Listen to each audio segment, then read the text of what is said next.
मैं national human right development council का chairman हूँ और एनसी से वाबस्ता हूँ। आपको तकलीफ दी आज की प्रेस कॉन्फ्रेंस के लिए, और आज की प्रेस कॉन्फ्रेंस में हमारा जो मेन मुद्दा है वो माइनिंग का है। और मैं ये समझता हूँ कि हमारी रियासत जम्मू कश्मीर के अंदर सबसे बड़ा भंडार माइनिंग का अगर कोई है तो वो रियासी के अंदर है। और रियासी के अंदर जो माइनिंग हो रही है उसमें इस किस्म की धांधली है कि इलीगल माइनिंग जो है वो जोरों पे चल रही है। 5 साल से हम चिल्ला रहे हैं कि इस इलीगल माइनिंग को बंद किया जाए, लेकिन किसी के कान में जूं तक नहीं रेंगती है। और अब तो सूरत ये बन गई है कि जो मुझे लगता है कि पोर्टल इस किस्म का तैयार कर लिया गया है कि वो वहां पर फ्रॉडी चलानिंग जो है वो हो रही है। चलान जो है वो जाली काटे जाते हैं और जाली चलान पे वहां पर जो माइनिंग होती है।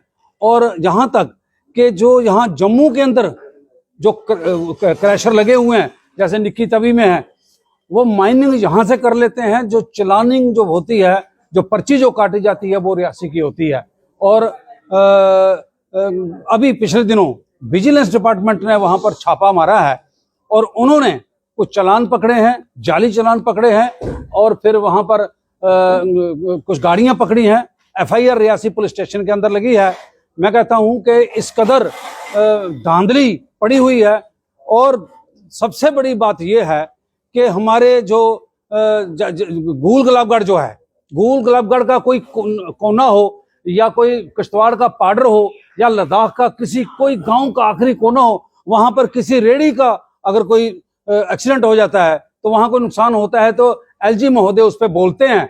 लेकिन 5 साल से इस माइनिंग पे जो कुछ हो रहा है और जितना हो हल्ला दुनिया ने मचा के रखा हुआ कि इलीगल माइनिंग बंद की जाए, लेकिन एलजी महोदय की तरफ से कभी कोई बयान नहीं आया।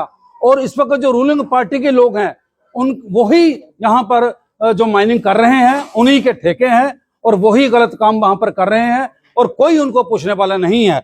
और जहां तक फॉरेस्ट, जल शक्ति, फ्लड कंट्रोल, फिशरी डिपार्टमेंट और एनएचपीसी, इनकी तरफ से जब तक ना वहां पर एनओसी मिले तब तक वो माइनिंग हो ही नहीं सकती है।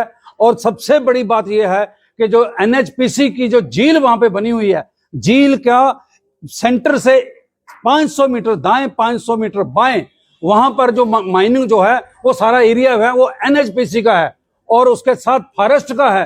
फॉरेस्ट डिपार्टमेंट का जो कोई भी आदमी नहीं रोकता, फिशरी वाले नहीं रोकते। फिशरी वालों को ये देखना है कि मछली कहां तबाह हो रही है।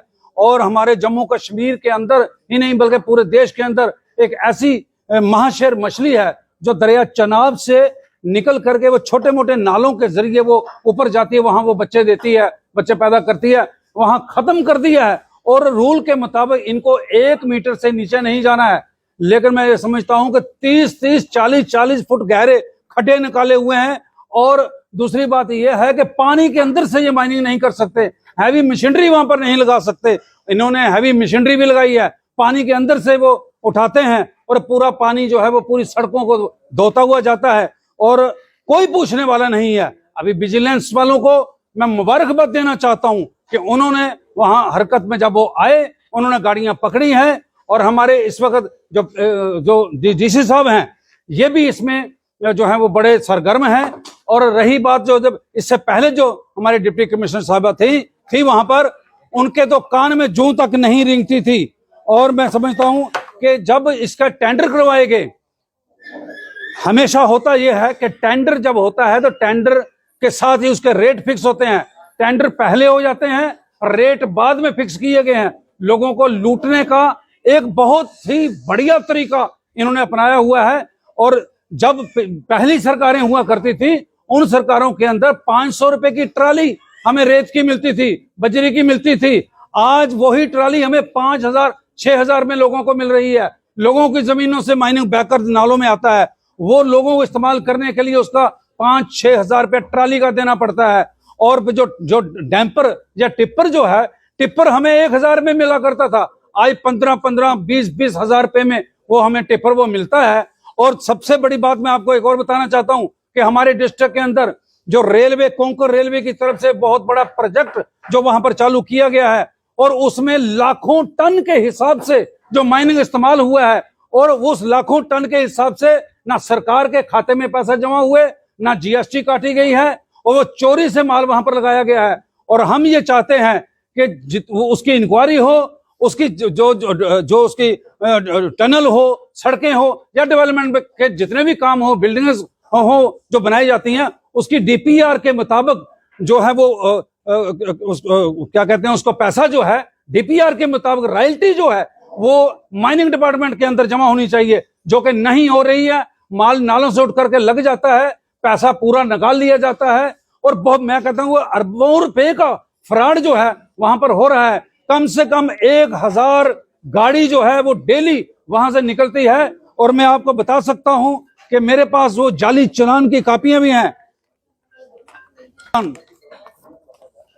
जो जाली चालान जो कटते हैं, ये उसकी कॉपी है मेरे पास, आप देख सकते हैं।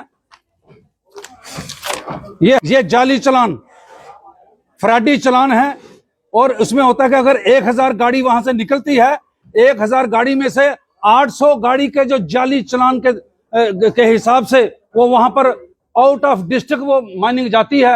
राजौरी में जाती है, पुंछ में जाती है, जम्मू में आती है, उधमपुर में, जगह जगह जो जा रही है। ये करोड़ों रुपए का जो नुकसान है वो सरकार को हो रहा है। यही पैसा हम ये डिमांड करना चाहते हैं, इसकी पूरी इंक्वायरी होनी चाहिए कि ये जाली चलानी होती कैसे है और इसको पकड़ा क्यों नहीं जाता है। विजिलेंस डिपार्टमेंट ने तो पकड़ा है, अच्छा, फिर जब अगर पुलिस डिपार्टमेंट कोई गाड़ी पकड़ भी लेता है तो वो माइनिंग डिपार्टमेंट के हवाले करता है। माइनिंग डिपार्टमेंट जो है वहां जो हमारे डीएमओ साहब हैं वो उसको 5-4 हजार रुपया जुर्माना करते हैं, छोड़ देते हैं। अगर 100 गाड़ी चोरी हुई, अगर एक गाड़ी का 5000 रुपया सरकार के खाते में जमा होता है तो वो 5 लाख रुपया उसका जमा होना होता है। वो 5 लाख रुपए की चोरी होती है। अगर 10-20 हजार रुपया जुर्माना कर भी दिया जाए तो उनको क्या फर्क पड़ता है।